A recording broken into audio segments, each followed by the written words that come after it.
Puji Tuhan, kita bertemu lagi pada pagi ini dalam keadaan yang sihat, ceria, dan kita yang mengikuti live streaming FB di rumah. Puji Tuhan, kita dapat bertemu masa COVID ini ataupun zaman yang sukar ini. Kebaktian sudah berubah bermacam cara untuk kebaikan kita bersama. Dan kita hadir, puji Tuhan, kita setia hadir menyembah Tuhan di gereja BM New Life.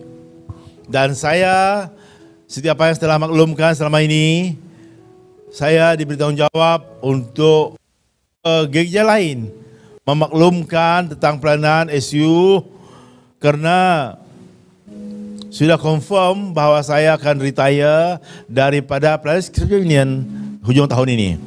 Confirm. Dan sudah diperhatikan pengganti di Kuching. Namun begitu, kita tetap bersama dengan Tuhan. Bila saya ke gereja BM New Life dan projek gereja pun, itu buat saya tertarik sebenarnya. Kenapa? Karena dari mata kasar, sekurang-kurangnya ada perkara yang kita telah lakukan bersama. Amin. Malam saya mewakili untuk satu pelayanan, untuk wakil SU menghadiri satu pelayanan namanya PNG bersama Datuk Janang. PNG ini bukan Papua New Guinea. Namanya itu dulu. Dan diilhamkan P, prepay, N, next, G, generation. Prepay, next generation. Gereja Life sempat saya telah kita lakukan. Kan? LDR Rodi, kita ini menyediakan generasi yang baru. Karena gereja BM New Life ini, saya lihat di sini kami yang sudah 50 tahun ke atas, sikit saja.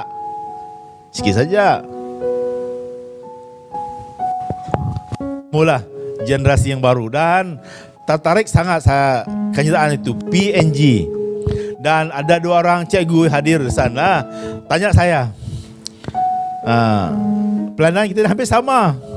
Memang sama pun, apa tak sama? Kita memberitakan Injil, memberitakan kabar baik. Tapi hanya caranya, modelnya agak berbeda sedikit. Ada Christmas lah mereka, Christmas kanak-kanak, ada penginjilan khas untuk anak-anak. Begitu mereka lakukan. Jadi saudara kita Janang satu daripada komiti untuk Sarawak. Itu sebab saya hadir tu. Dan diadakan dengan besar-besaran sebenarnya. Tak juga ramai orang hadir, tetapi gayanya amat luar biasa. Baik, pada pagi ini kita akan ke topik yang baru. Ya, cantik. Bila pemimpin gereja hanya ada Ujang cadang dengan saya topik yang baru untuk kita kupaskan dalam bulan ini dan sampai Desember. Saya lihat menarik sangat. Perkataan Arise and Shine ini banyak kali saya khotbah sebenarnya. Tapi ditambah dengan power and grace. Ditambah dengan power and grace. Saudara-saudari yang dikasihi Tuhan, mari pada pagi ini kita melihat topik ini dengan dalam. Ini hari pertama ataupun minggu pertama. Dan minggu yang akan datang akan disampaikan daripada pelbagai hamba Tuhan yang diberi kepercayaan untuk menyampaikan firman Tuhan tempat ini. Arise and shine in His power and grace. Bulan yang lalu kita mengatakan move forward dalam kesetiaan dan kemurahan hati. Fokus kepada gereja. Tetapi tidak mungkin kita dapat bangkit. Tak mungkin kita dapat maju kalau tak ada kuasa Tuhan, anugerah Tuhan dalam hidup kita. Tak mungkin. Bila saya lihat topik ini, Arise and Shine in His power. bangkit dan bersinar dalam kuasa dan anugerah Tuhan. Itu paling penting. Individu kita, pribadi kita harus bangkit. Okey. Arise and shine. Topik ini terdapat daripada Kisah Rasul. Dalam bahasa Inggeris di sana, saya akan sebut dalam bahasa Malaysia kadang-kadang. Okey. Pulang ke rumah nanti, sila baca Kisah Rasul bab 4 ayat 1 hingga 37. Baca teks itu. Topik ini diangkat daripada pertemuan Petrus dan Yohanes kepada pemimpin agama masa itu. Saya baca berulang-ulang, menarik. Dan pagi ini tak mungkin dapat melihat bersama. Tak sempat melihat semua teks itu, kerjaan itu. Ya. Arise and shine. When the Lord tells us to arise and shine, He is simply telling us to get up and shake off the spirit of poverty or infirmity in our life and turn it into prosperity, blessing and victory in Christ Jesus. Today, let us arise and shine in His power and grace. Kita bangkit hari ini dalam kuasa dan anugerah Tuhan. Bila kita membaca kisah Petrus dan Yohanes bertemu para imam masa itu, luar biasa, berani, cukup berani. Kenapa? Kerana mereka bangkit dalam kuasa kasih anugerah Tuhan. Yang maksudnya di sini adalah tadi shake off the spirit of poverty, kekurangan kita, kemiskinan kita, kelemahan kita, bangkitlah kita. Nah, khotbah yang saya hantar dalam YouTube hari ini, balik kepada kaum Kayan. Pada bulan depan, orang Kayan di Sarawak, di Malaysia ini merayakan 75 tahun jadi Kristen. Bila saya baca imbas ini, spirit of poverty and infirmity, poverty itu kemiskinan, infirmity itu kelemahan. Kita Kayan dulu, Iban pun mungkin begitu, dusun pun begitu. Hampir sama kita. Miskin dulu. Amat miskin. Terlalu miskin. Saya dapat mengalami hidup ini. Telah melalui hidup ini. Selalu kalau kami duduk di rumah, saya akan cerita kepada anak kami 3 orang tu. Besar dulu lah. Tapi sekarang sudah sendiri. Waktu beli sekolah rendah, duduk di rumah. Kamu tahu tak? Kita miskin dulu. Terlalu miskin. Kenapa? Karena bapak mak tu dulu, datuk nenek kamu dulu tidak percaya Tuhan. Bayangkan percaya kepada burung lah, percaya kepada ular lah, percaya kepada rusak lah. Semua percaya.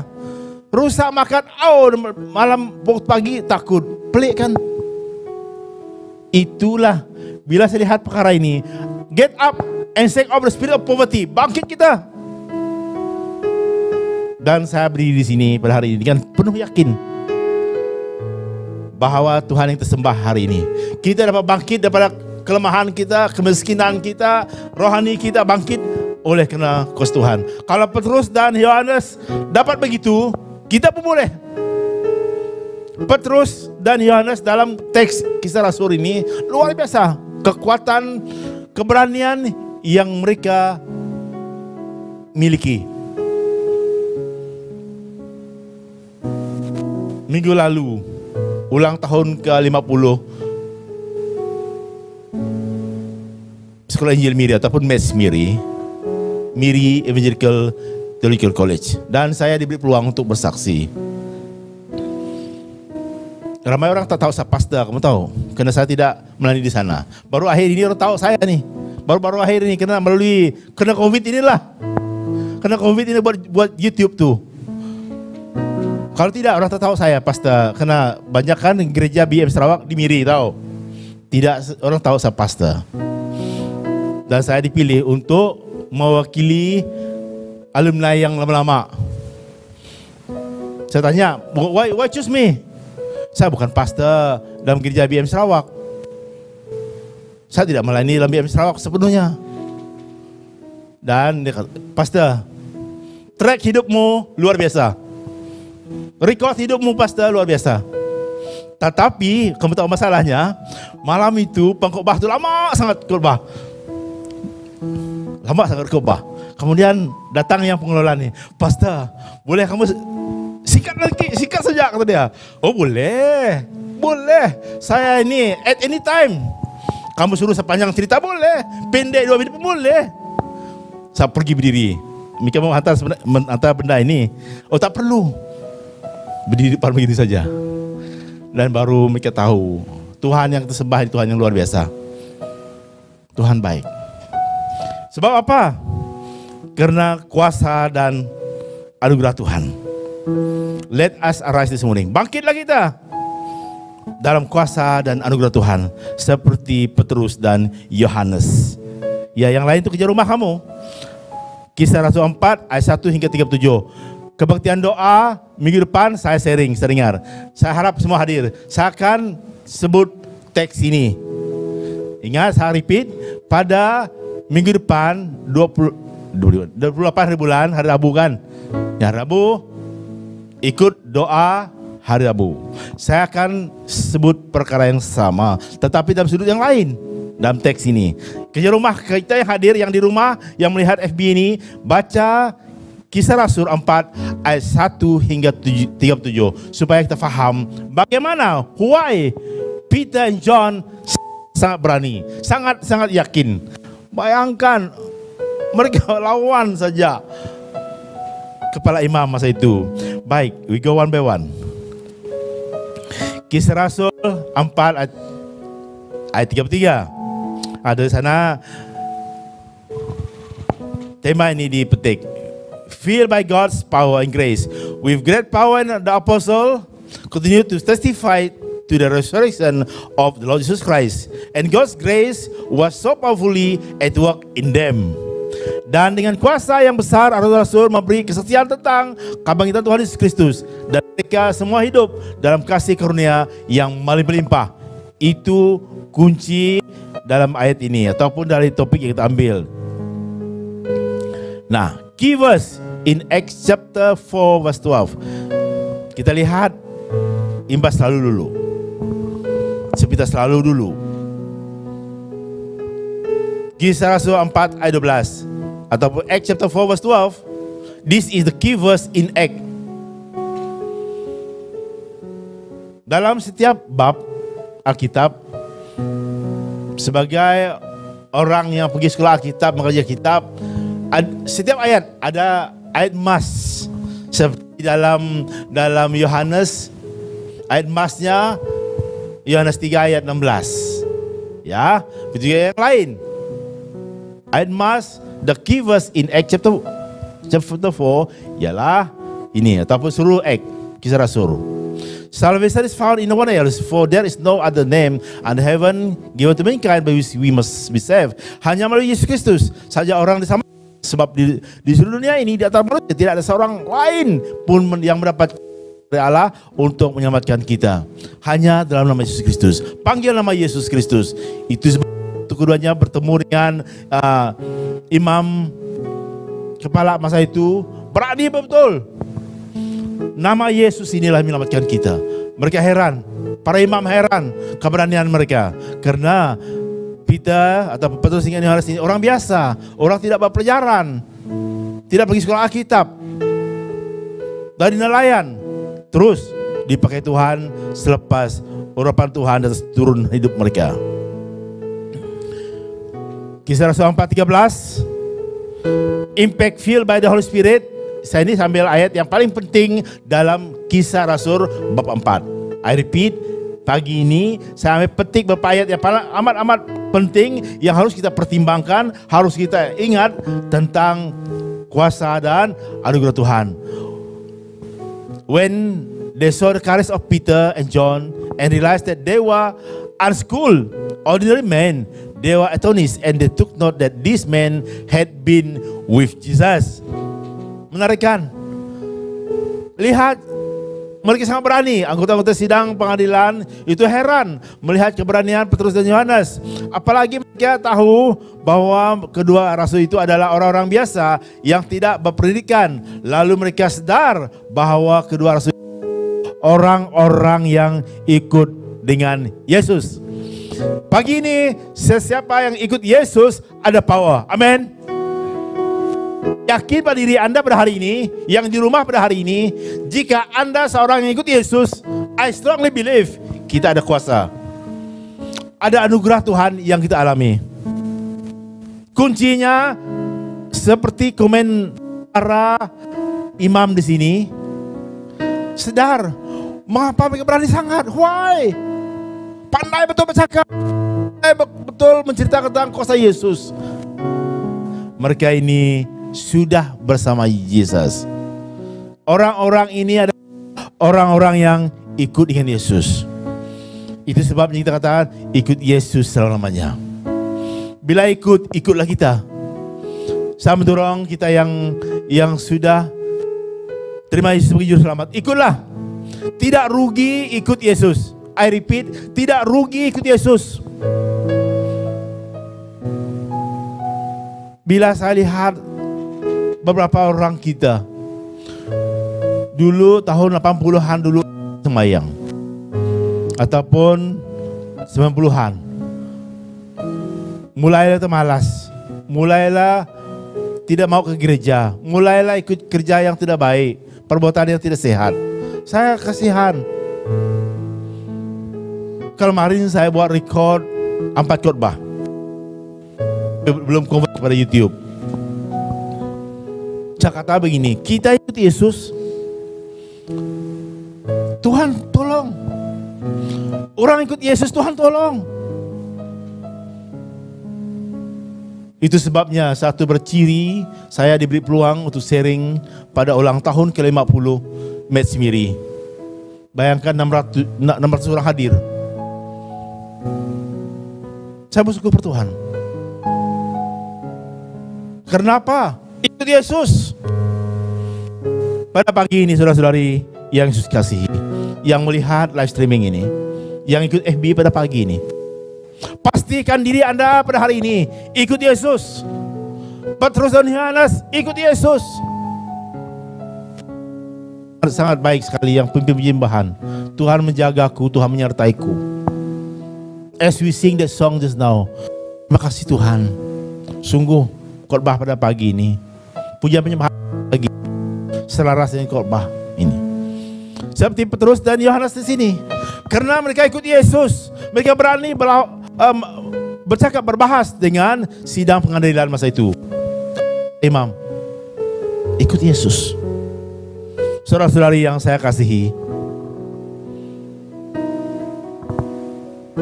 mari kita seperti kenyataan para sidang pengadilan, anggota sedar murid Yesus adalah orang yang ikut Yesus.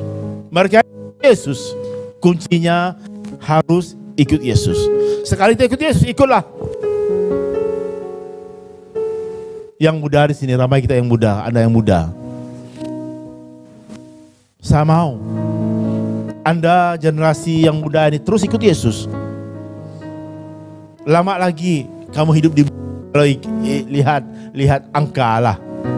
Kami yang sudah 60 tahun, dalam Alkitab jelas mengatakan umur kita dalam Mazmur 90, umur manusia kurang lebih 80 tahun. Kamu yang 20 tahun sekarang masih lama lagi kan? Kami yang sudah 60 tahun, 20 tahun aja lagi. Itu sebabnya sama pergi ke Israel pada umur 60. Ada juga orang katakan umur 60 ke muncak hidup. Malah muncak hidup apa selalu sengkong begini. Ada orang lihat gambar salah FB, Pastor Yusuf masih sihat. Sihat apa? Gaya saja sihat. Selalu singkong-singkong. Ingat, bila ikut Yesus pasti diberkati Tuhan, diberi kekuatan. Kisah Rasul 4:30, beri wonders. Karena ini ayat yang semua yang sebut pada pagi dengan Kisah Rasul ini ayat yang paling sebagai yang mengingatkan kita bahwa begitu besar kuasa Tuhan. Dalam doa mereka, stretch out your hand to heal and perform sign wonders through the name of your holy servant Jesus. Itu doa mereka. Berilah pertolonganmu Tuhan, supaya orang sakit disembuhkan, dan keajaiban-keajaiban serta hal-hal luar biasa terjadi melalui kekuasaan dan kekuatan dari nama Yesus yang suci itu. Itu doa murid Yesus ataupun pengikut Yesus masa itu. Kuasa Tuhan. Itu sebabnya kemana mereka pergi, Tuhan pulihkan. Hari ini juga kesembuhan masih ada.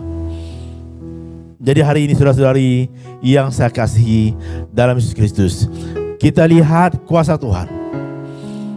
Kisah Rasul 4:31 ayat 31. Selepas mereka doa, the place where they were meeting was shaken, and they all filled with the Holy Spirit and spoke a word of God boldly. Sesudah mereka tempat mereka semuanya dikuasai oleh Roh Allah dan mulai berbicara dengan berani sekali tentang berita dari Allah. Itu kesannya mereka dipenuhi dengan kuasa Allah. Jadi bila kita berdoa, mohon Tuhan tolong kita, Dia akan tolong, Dia akan bantu kita. Jadi hari ini saudara-saudari yang Yesus kasihi, mari kita sesungguh seperti murid Yesus di sini. Ayat 34-35.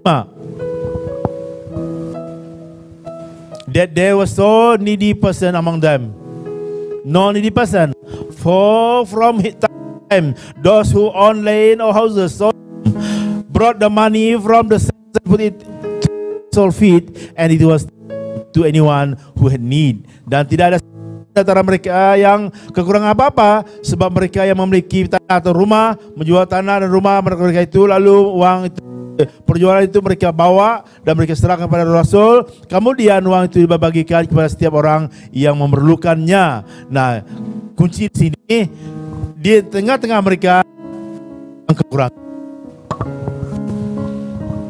karena mereka telah diberkati Tuhan, dipenuhi dengan kuasa Tuhan, anugerah Tuhan.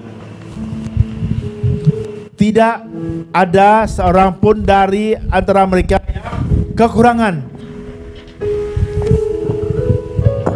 Tak ada seorang pun. Tak ada seorang pun. Pagi ini, kiranya ayat ini sungguh menyadarkan kita, orang yang memiliki Yesus dalam hidup, yang mengalami kuasa dan anugerah Tuhan, diberkati Tuhan. Tidak ada seorang pun dari antara mereka yang kekurangan. Saya sangat suka ini. Itu sebabnya dalam gereja kita, dimanapun kita mengalami kebaikan Tuhan, yang diberkati Tuhan, berkati yang kurang mampu, berbicara menolong mereka supaya diberkati Tuhan. Next slide. Beberapa verse tentang arise and shine. Why? Perkataan arise and shine itu wujud selalu. Bangkitlah dan jadilah terang. Arise and shine. Hai Yerusalem, sebab terang keselamatanmu sudah datang. Allah menyinari engkau dengan kemuliaannya. Bumi diliputi kegelapan, bangsa-bangsa ditutupi kekelaman, tapi terang Tuhan terbit di atasmu, cahaya kehadirannya menjadi nyata di atasmu. Ini ayat yang selalu dirujuk waktu disebut cari tema arise and shine. Yesaya 60:1-2 ini. Ini overview, okay? Overview tentang arise and shine in the power of God. Pagi ini saudara-saudari yang dikasihi Tuhan, mari kita bangkit bersinar bagi Tuhan. Begitu juga Matius 5 ayat 14-16. Matius 5:14-16. Jesus declares we are the light. Tuhan meletakkan kita sebagai terang dunia. Semua pada pagi ini, bila topik ini dikupas, kita akan terus lihat mengapa kaitan arise and shine itu wujud. Bangkit dan bersinar. Kamu adalah terang dunia. Kota yang terletak di atas bukit tidak dapat disembunyikan. Tidak ada orang yang menyalakan lampu lalu menutup lampu itu dengan tempayan. Ia malah akan menaruh lampu itu pada tempat lampu supaya memberi terang kepada setiap orang dalam rumah. Begitu juga terangmu harus bersinar di hadapan orang supaya mereka melihat perbuatan-perbuatanmu yang baik lalu memuji Bapakmu yang di surga. Arah sign supaya kita dilihat, supaya perbuatan kita dilihat orang, menjadi saksi bagi Tuhan. Nah, pagi ini saya cadangkan 5 perkara, 5 major keys to rise and shine in His power and grace.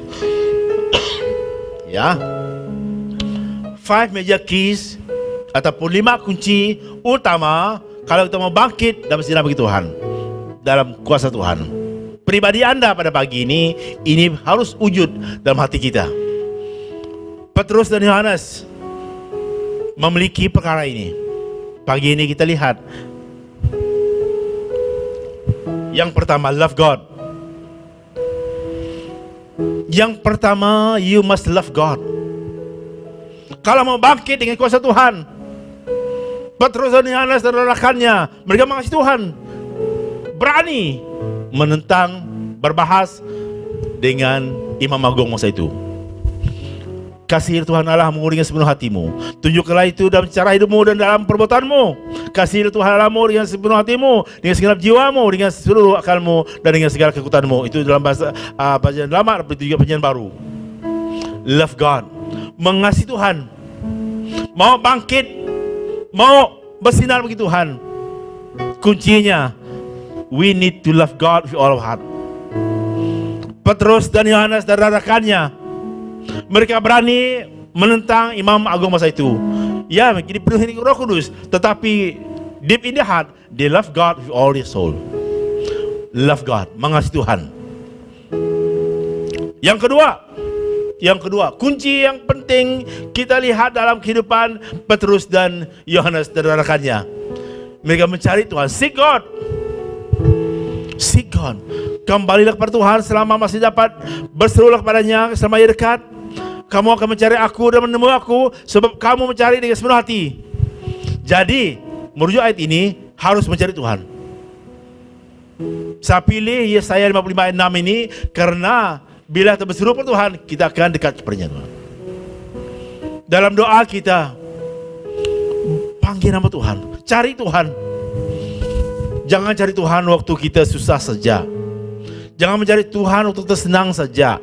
Ya, ada sekelintir orang ini waktu kita susah cari Tuhan, waktu kita susah juga ada juga yang tak cari Tuhan.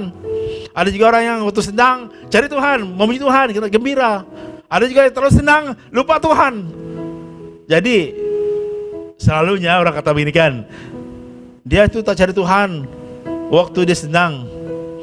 Ada orang cari Tuhan sungguh waktu senang. Waktu sakit, ada juga orang yang tidak cari Tuhan. Kenapa? Tuhan tak sembuh, pergi cari bumo. Pergi cari bumo, tambah miskin, tambah merana. Saya sudah lihat ini. Saya berani kata itu pada hari ini. Karena orang kita pergi bumo, makan daging kambing, daging tik. Mungkin ada sudah tahu pasti daging tik kamu nih. Saya kuda hitam. Orang kirim benda itu, saya tak tahu apa-apa tuh. Seorang bomoh ini masak makanan itu untuk saudara kami di sana. Hantar dengan saya di airport. Kalau saya tahu itu dapat makan saja. Kira dia kata khas untuk dia, tak boleh buka. Saya peganglah. Bila saya tahu hari itu kemudian kan, aduh. Ingat macam-macam kan. Dan hidup itu mati juga. Jadi kalau ada saudara mara tersakit, jangan coba begini. Coba pergi jumpa bumoh dulu. Jangan. Merugikan, kamu tahu. Dia akan minta duit. Pergi jumpa pastor, doa saja. Mana ada apa-apa. Hari ini dengan yakin saya beritahu kita, cari Tuhan. Nih, kembalilah kepada Tuhan. Carilah Tuhan selama masih dekat, berseru kepadanya selama ia dekat. Maksud ayat ini, selama kita di perubahan hidup. Hari Kamis lalu saya pergi ke SMK Paku. Lama tak pergi. Kali lama atau tertunda. Dan saya pergi hari Kamis yang lalu. Perkara yang sama, saya sebut begini. Kita hidup pada hari ini kena anugerah Tuhan. 36.000 orang Malaysia mati karena COVID. Kamu, saya hidup karena Tuhan. Carilah Tuhan. Ayat ini merujuk kepada selama dekat masih dapat. Karena kita masih diberi peluang hidup, mari kita cari Tuhan. Jangan cari Tuhan hanya waktu kita sakit saja. Ataupun jangan cari Tuhan waktu senang saja. Sakit, senang, gembira, susah. Cari Tuhan. Berdoa kepada Tuhan. Kita yang dewasa beritahu anak kita. Kamu yang di universiti, beritahu rekan kamu. Yang di IPG, beritahu rekan kamu. Ikut Tuhan, best. Untung ikut Tuhan. Orang ikut Tuhan diberi kekuatan, diberi keberanian. Diberkati Tuhan. Yang ketiga, kunci untuk mengalami kebangkitan Tuhan ini, trust God, percaya Tuhan. Tapi orang-orang yang berharap kepadanya akan kuberkati. Ia bagaikan pohon di tepi sungai yang mengalir, akarnya membuat sampai ke air. Ia tak takut musim kemarau, dan daunnya selalu hijau. Sekalipun negeri dilanda kekeringan, ia tak gelisah sebab ia selalu menghasilkan buah. Dalam Amsal 3 ayat 5 dan 6, percaya kepada Tuhan yang sepenuh hatimu, janganlah mengandalkan pengertianmu sendiri. Ingatlah pada Tuhan dalam segala sesuatu yang kau lakukan, maka ia akan menunjukkan kepadamu cara hidup yang baik. Petrus dan Yohanes dan rekannya, mereka percaya Tuhan sesungguh. Itu sebabnya berani berhadapan dengan para imam agung masa itu. Hari ini saudara-saudari yang Yesus kasihi, trust God with all our heart, with all our soul. Orang yang berharap kepada Tuhan akan diberkati. Ia bagaikan pohon di tepi sungai yang mengalir, akarnya merambat sampai ke air, supaya segar selalu. Hari ini saudara-saudari yang Yesus kasihi, yang menonton FB, BM New Life, ingat hari ini kita akan mengalami kuasa Tuhan. Kita akan bangkit dan bersinar bagi Tuhan bila kita percaya kepada Tuhan sesungguh.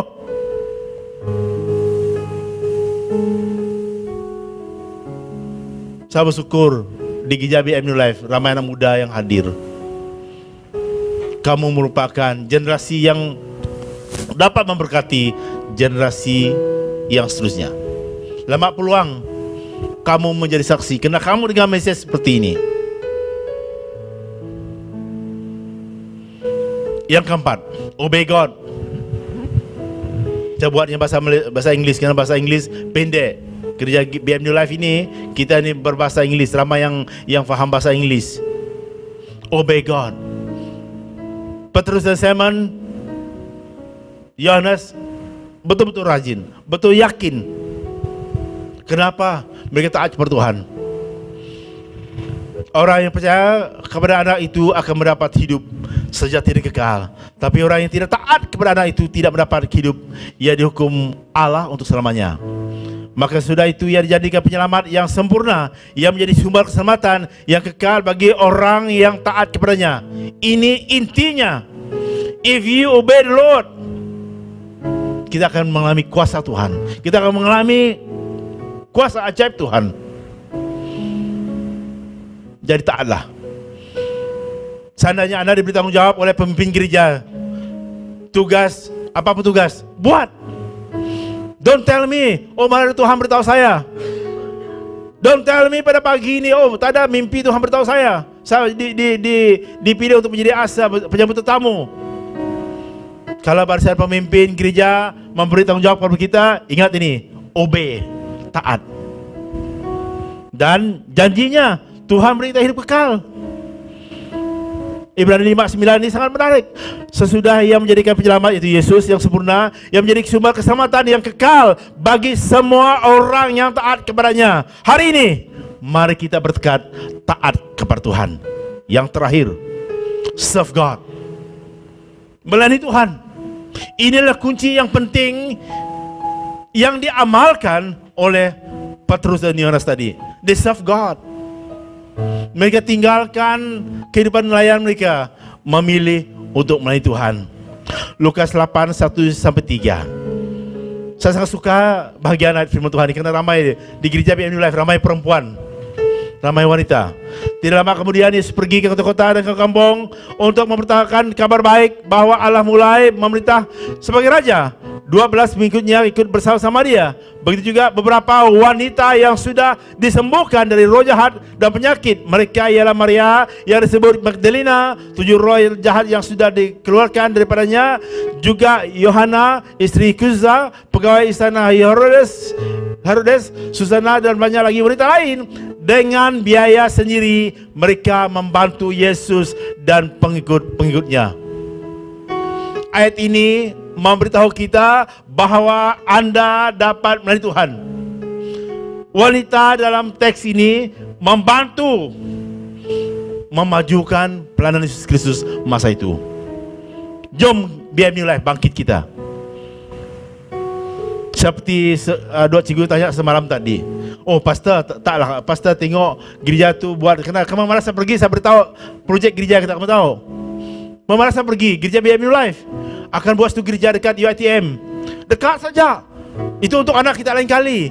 Dan saudari ini kata dengan saya, kerana saya kata saya akan retire dari SU. Oh tak sempat lepas pergi ke gereja tu kelak. Gereja tu ada, mertua anak cucu pergi universiti lain kali, datang ke Kuching. Betul juga. Kadangkala kita so excited. Jadi setiap diri kita yakin, oh gereja BMU Life itu akan diadakan dekat kawasan universiti, dekat UiTM. Untuk gereja kita, anak cucu kita. Bila dua cikgu ni sedarkan, oh betul juga pastor. Ya. Kerana saya bersama gereja itu, saya dorong orang supaya membantu, mendoakan. Dan bila jadi kelak anak cucu saya kan pergi sekolah lain kali mungkin cucu mungkin masa itu sudah tua sangat lepas dah. Ada je sudah tua kita. Saya akan kata begini, sudah bongkok masa itulah. Ada sebuah gereja dekat UiTM. Sana kamu pergi, dekat tu tak perlu jauh, pergi gereja, dekat saja. Gereja itu yang Datuk buat bersama, yang sama doa dulu. Kita kata begitu. Kamu juga tahu, yang muda di sini lain kali kepada anak. Pesan mereka, saya juga bersama. Anyik tahu nyek, beritahu anak kamu lain kali, saya juga bersama gereja itu, doa dulu. Itu konsep kita melayani Tuhan. Masing-masing telah menerima pemberian yang berbeda dari Allah. Sebab itu sebagai pengelola yang baik dari pemberian Allah, hendaklah kita kalian menggunakannya kemampuan itu untuk kepentingan bersama. Melayani Tuhan, itu kunci yang paling penting. Arise and shine. Last slide. Respon Anda pada hari ini. Anda akan bangkit bersinar bagi Tuhan bila dalam pribadi Anda, pribadi saya seperti Petrus dan Yohanes, mengasihi Tuhan, mencari Tuhan, percaya kepada Tuhan, taat kepada Tuhan, melayani Tuhan. How about you? God bless you. Mari nyanyi lagu yang terakhir tadi. Tuhan menjagaku, Tuhan menyertaiku. Sungguh-sungguh pada pagi ini, mari kita berdiri bersama. We all stand. Haleluya Tuhan.